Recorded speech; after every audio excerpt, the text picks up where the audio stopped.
لو معاك شوية صور او فيديوهات وعايز تخرج منهم حاجة زي كده،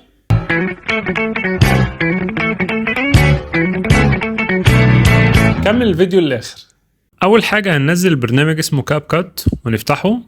هنلاقي تحت على الشمال حاجة اسمها تمبلت، دوس عليها. هيبقى قدامنا مجموعة تمبلتس ناس عاملاها، وليكن هنختار واحد منهم. هنختار وليكن اول واحدة دي، وهندوس يوز تمبلت اللي هي تحت دي. في الجزء اللي تحت هتلاقوا فيه مجموعة حاجات كده من 1 لحد وليكن 23. في طبعا على حسب كل تمبلت. مجرد ما تختار الصورة هيحطها في المكان ده. اختار انا الصور او الفيديوهات اللي انا عاوزها، وبعد كده دوس بريفيو. هو هيعمل كل حاجة.